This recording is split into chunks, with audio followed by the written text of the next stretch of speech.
So I finished putting all of my powders everywhere. I went in, I touched up the contour and highlight on my nose and a little around my lips and my chin. And then I also added some eyeshadow primer and then just like a totally matte light green shade. So when I did the green on my eyes, I knew that I wanted to have something underneath the really shimmery color just to kind of back it so that it is a little bit more intense. And I also think it helps it just like apply a little bit more smoothly. So it's sort of similar to the same reason like why I did so much colorful like cream contour only to then like set it and go over it with powder. This is sort of like the same idea. It's just that we're trying to get like the most vibrant color that we can. And then I also went in and I blended it out with a little bit of like a lighter highlight color as well. So this is kind of like where we're going to start with our eyes, but to apply the shimmer, I'm not just going to go in and use the shimmer dry, just because if I did that, I would probably be completely like coated in it and I'd have a lot of like fallout. So I actually like to spray it with like a setting spray. So I like to use, I have like the little like Urban Decay like all-nighter one. I think that like one of the ones that's wet is going to be a lot better than any of the aerosol ones, because the reason that we're doing this is because this like wet application is going to, one, it makes it less messy to put on, and then it also just adds so much more intensity to these colors, because a lot of times our shimmery eyeshadows, when they're pressed, I feel like, or even like with pigments, sometimes they're a little bit more like translucent than what we would want. So I found that doing this, it really helps you get better color, and then ultimately too, it just helps the intensity, so it's going to read a lot better from stage, and it's also going to be a little bit more like durable this way too. So I'm going to try not to like blind everyone with the light. And so basically to apply things like this, so I sprayed my brush with the setting spray, and then usually you only have to do it like once or twice, and then I'm just kind of like patting it on. And usually when you pat things on, you're going to get a little bit better coverage with these types of products than if you're like swiping it on, because again, if we're swiping it, we are just going to be like pulling it back off instead of really like packing it on. So you really want to like pack it. And I'm covering like my entire eyelid, and then I'm going to go out a little bit. I'm going to wait to fill that in until I've kind of like drawn that definition. And then if you feel like you need a little bit more, you can just spray it again. And then, so this is like my own eyeshadow palette, so I'm dipping directly into it. But if it was not your own, obviously you would want to be like scraping these out to keep things as sanitary as possible.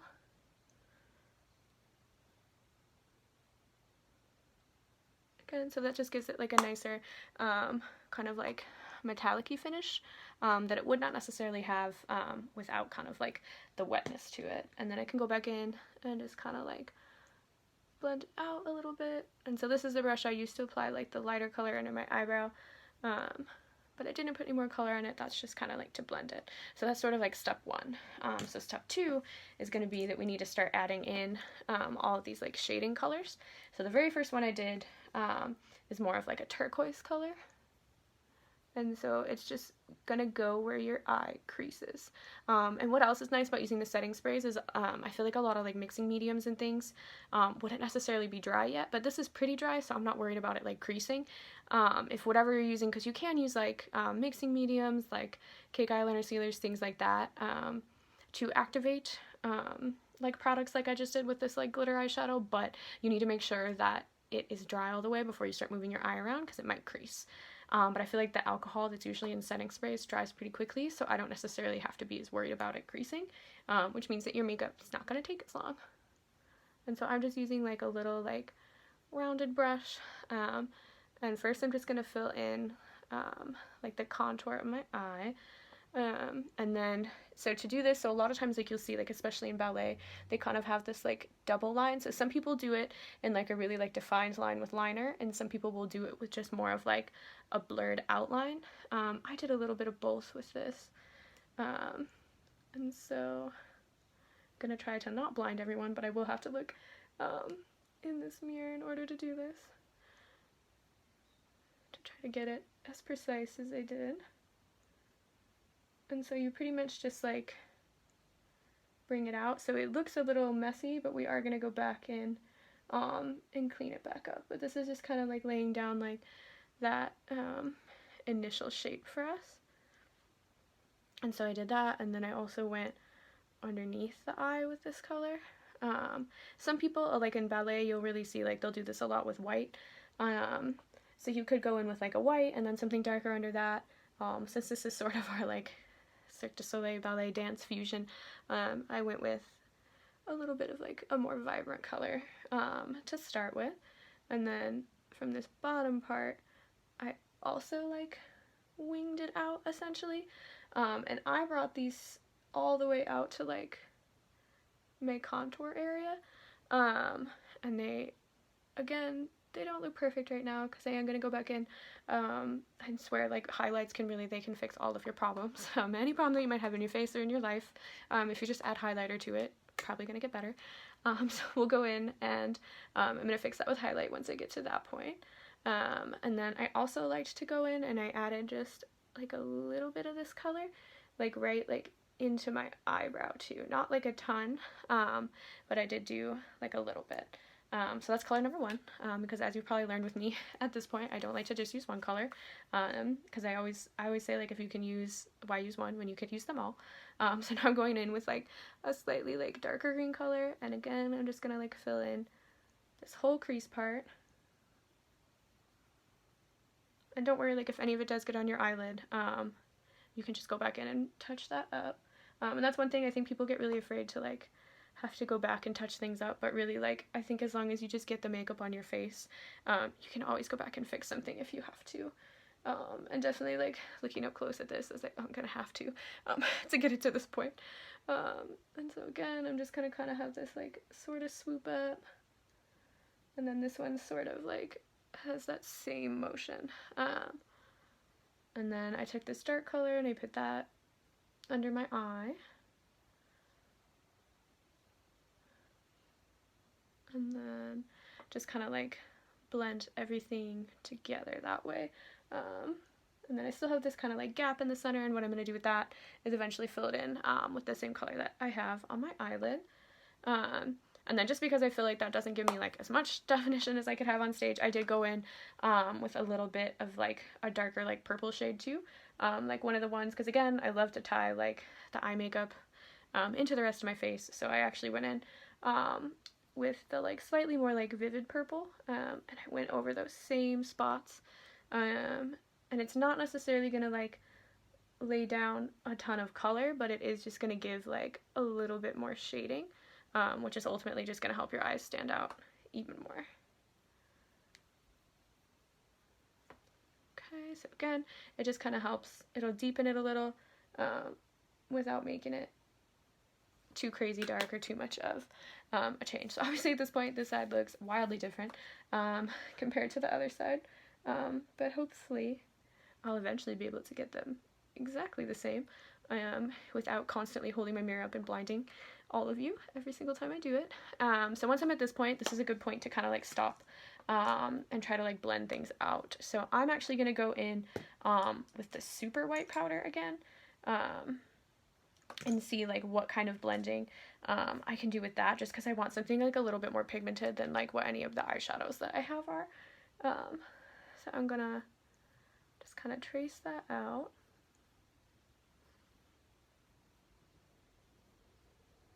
And what's nice, I think, too, just because it is like a face setting powder, it's a little bit creamier. Super white. It's a commercial for it. It's a little bit creamier than I think a lot of like eyeshadows are, so I think it helps it just kind of like blur and blend a little bit more than if I was just using like a traditional eyeshadow.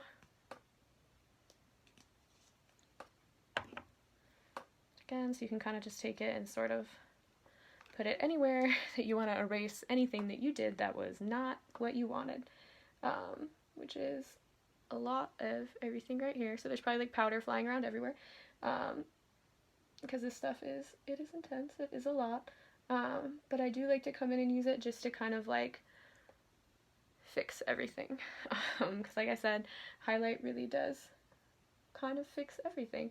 Obviously, if you're using like tons of shimmer and stuff everywhere, that's gonna not always be your friend with stuff on stage.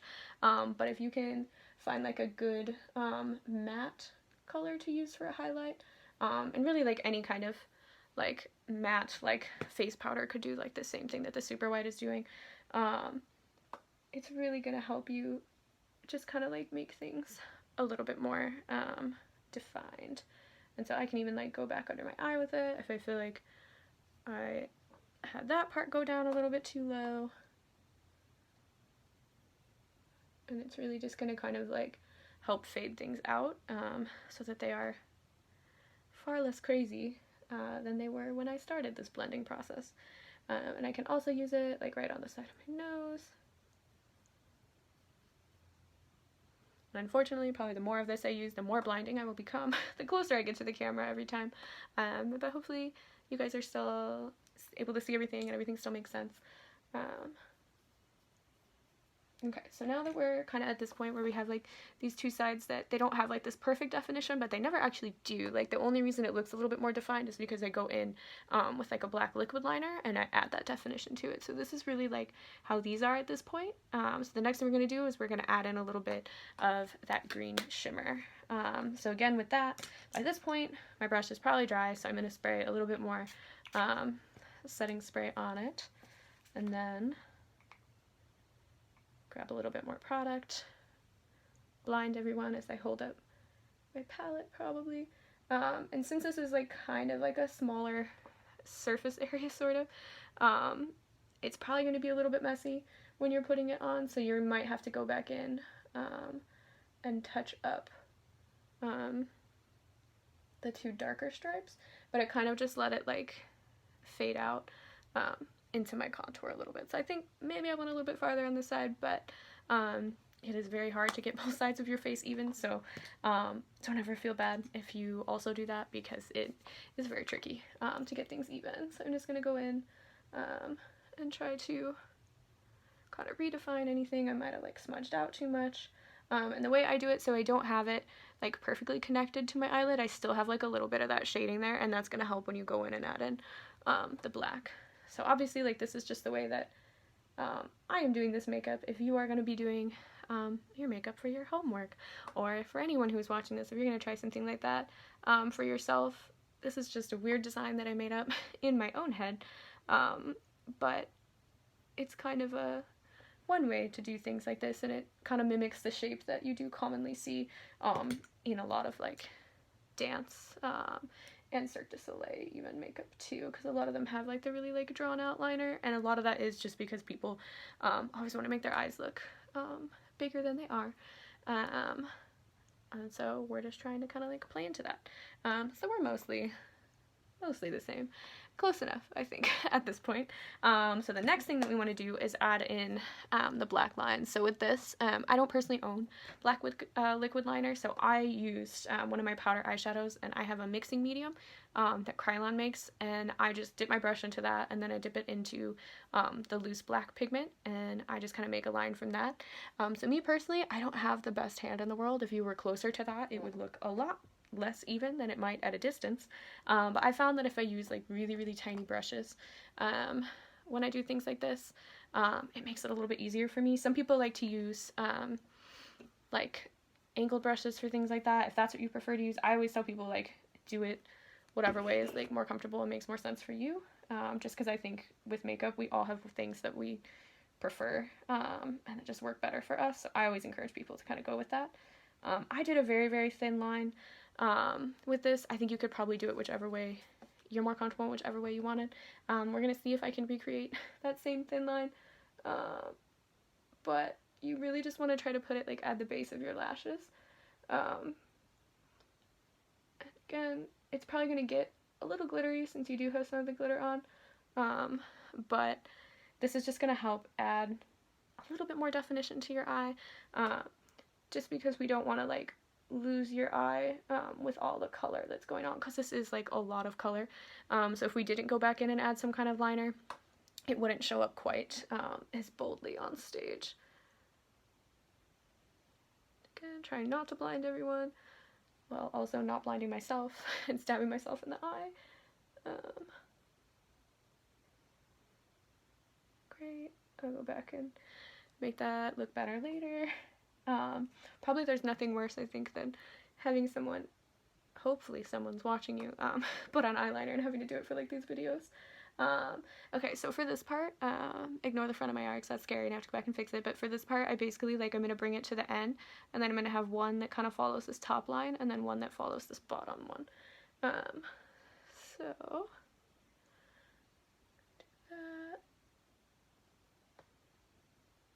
I'm going to try to make it really, really thin. That part kind of just, if you can see that, kind of just like exploded right there. So if that happens, luckily, this is just eyeshadow, not liquid liner. So if I blend it enough, I'm going to be able to kind of like take that out, and it's nothing that I have to be worried about. And then you also have to remember that someone is seeing this from very, very far away on stage. So something small like that's not necessarily going to register to any audience members. So it's nothing to get too stressed out about, but I know it can get frustrating. And then for this next one, it sits more like on top of this bottom line. I'm gonna very like loosely put this on, and then I will fix it not on camera because this is not my proudest moment in makeup artistry, trying to do that. But from a distance, you'd never know that it looks crazy, right?